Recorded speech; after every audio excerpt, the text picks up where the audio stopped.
Yo, what's good, YouTube? It is your boy Primo, back with another video for y'all today, man.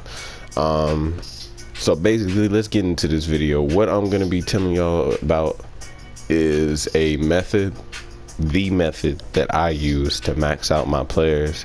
Right quick, we also are going to talk about 2K20. It's going to be real fast. And while I'm going through the method, I am going to go ahead and show y'all a quick little update on my two-way three-point shot creator. So in fact, let's go ahead and get started with that. So I got 4 out of 6 badges on my slashing, contact and relentless. 10 out of 17 so far on the shooting badges, 5 out of 10 playmaking, 10 out of 20 defensive. I can definitely say the defense on this player is impressing me a lot. I wasn't too sure because of the height and wingspan and everything, like I said before, if he would hold up the way I was expecting him to with the badges, but so far they're holding up. Like this Hall of Fame clamps, man, with my player, he's been able to hold his own out there. Y'all can see the attributes, man. 86 lateral, 84 perimeter defense, 81 steal. Still got to get that defensive rebound up there. But I'm working both on getting the rest of the VC and the caps to go ahead and get my man to 95. But yeah, that's my player, man, and he's been playing cool. And I have found out, for anybody that was interested in it, the slash and takeover did play out well, and this build can get contact dunks. So far, I have only managed to do it while I had boosts on the player and had takeover. I haven't been able to do it just in takeover since I had boosts on my player. So, gotta play around with it a little better. I know my driving dunk is at a 77 though, so in takeover that's at 87. So I don't want to say that I have to have boosts to get the contact dunk, because that puts me at what, a 97 driving dunk. You don't have to have a 97 to get contact dunks in the game, but I feel like maybe because my player is as short as he is, his wingspan is as low as it is, and his strength is as low as it is, maybe that's the reason why I need that extra boost. But it has only happened once so far, and I have been heavily playing my career. So once I get him out on the park, get him in the rec, get my takeover activated a little more often, we should be able to see what he can do with that slash and takeover. But I know I've seen him do it at least once. Whether he had boosts or not, he can do contact dunks. I know that part for sure. So things are gonna start getting real interesting with him, especially once I get some of these physicals maxed out and the rest of his stats maxed out. But anyway, so the method that I use to max out my players, because this is, I think the last video I brought to y'all, I was still in the prelude with him, only on the second game, no badges, none of that. As you can see, I have more than half of my badges in almost all the categories except playmaking, and playmaking I have half. And then I'm a what, 89 overall. So yeah, now this method works for getting you your cap breakers so you can get up to 95 faster. As you can see, if I go through and do all my upgrades, I'm already going to be a 91. This method works for getting you VC faster. It works for getting you your badges on your player way faster, and just helping you hurry up and get your player maxed out so that you're not spending all day playing in my career, and you can get out there and play on the park with your friends or play in the rec or whatever your thing is on here. So basically, what you want to start out by doing is when you're playing through the prelude, I say go ahead and play through the prelude games just to get the extra badges, because those badge points mean more than anything. And in the prelude, your performance is boosted a little bit. Like you can make some things you probably shouldn't make. You can do a lot more than you're gonna be able to do once you get to the NBA and start having to play on that regular difficulty. So play and get at least a couple badges in the prelude. I stopped after the first summer league game. That first summer league game in the prelude where your coach sits you out, I went ahead and skipped to the season after that because I didn't know how many games would be left. But I was top pick already. That is an important thing. If you haven't been playing well or performing well in the prelude, then you're not gonna get a top draft pick, meaning that you're gonna get a little less VC doing this, which is fine, because I'll explain. So like I said, just get to the NBA. Whether you decide to play through the prelude is just going to make it a little easier for you, but get to the NBA. Once you get to the NBA, first 5 games, play as best you can. Get the best stat line that you can for the first 5 games and try to make it consistent, because what you want to do is get a decent average set for the season and then simulate through the rest of the season. If the average is good enough, and really, like, it doesn't have to be anything high. Like, for example, if you're a big man, 7-8 boards, 20 points, you're straight. Point guard, about 25 points or so, 4 or 5 assists or something like that, you're straight. All you need to do is set like a decent player average. After you set your average, like I said, you simulate through the season. If your team makes the playoffs, which you kind of want them to, you play through the playoffs. Now, this is why I said it doesn't really matter if you don't play through the prelude, and it cuts your VC a little bit, because you might get 500 or 600 a game instead of 700 or so that you can get if you get a top draft pick in the prelude. Since you're skipping through the first season, it won't really matter, and that's what I was saying. But yeah, once you get to the playoffs, you want to play as best you can. If your averages were good enough, your player is already gonna have moved up in the rotation a little bit. You're gonna start as a bench player, so you might be right behind the 6th man. Like, you might be at the 7th or 8th place on your team. That's usually about where my player is after I do this. Once you get there and you start playing in the playoffs, again, you want to play as good as you can. Keep it on 5-minute quarters. That's going to allow you to build up some badges off of it. You'll be getting the VC after each game, and it's going to work towards getting you in the starting lineup. I was able to get into the starting lineup on my player after the first series, and the first series was only a 5-game series. So that is another good thing about this method. You get into the starting lineup basically in 10 games.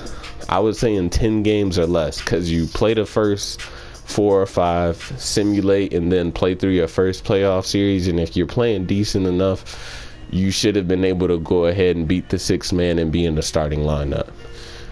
Once you're in the starting lineup, same business as usual. Just keep playing well. You want to play as good as you can to either win the playoffs or give your team a good enough playoff run to where your team or other teams will consider making your player their franchise player in the next season. Because after you finish your first season, after the playoffs is done, you get the option to go into free agency or re-sign with your team. Now, if you played well enough, your team is going to offer you the franchise player contract first.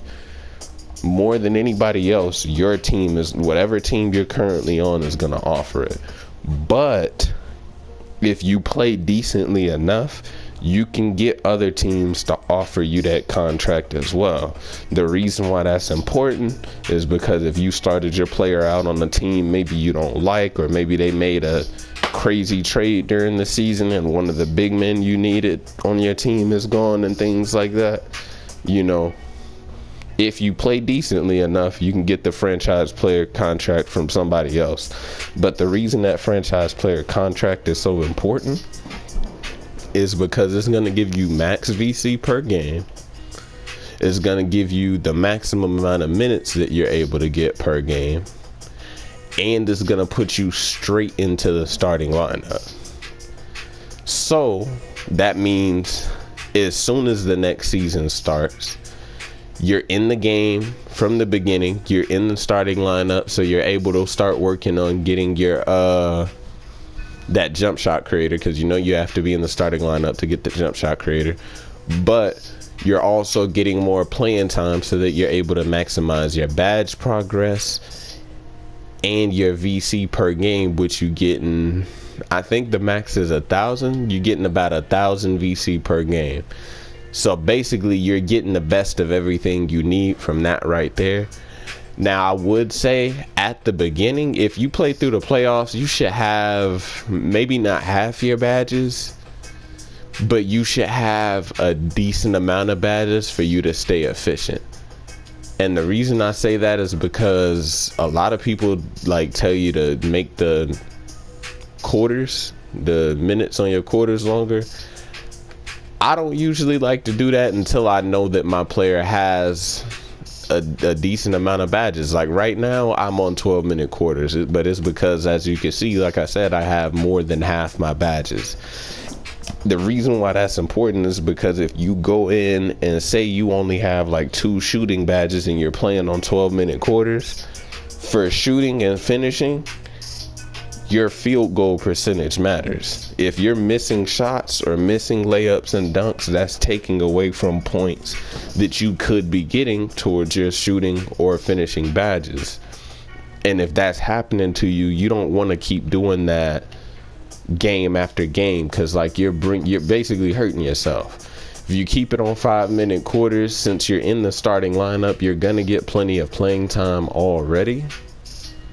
So you can go out there and do your thing, get your badge points, and then by the time your player starts to tire out and you know your badges aren't performing as well because you only got them on silver at the time or whatever, the game is over. You might get you a new badge from the points you just got from that game, and then you can add another badge and then go from there. Now, another thing I'll say, this is really only for the people, like if you have multiple players, like I think my player files are maxed. I have plenty of players on here, so I've done this already. If you've done this already and know what you're doing, after you get enough badges, you can just go into the rec.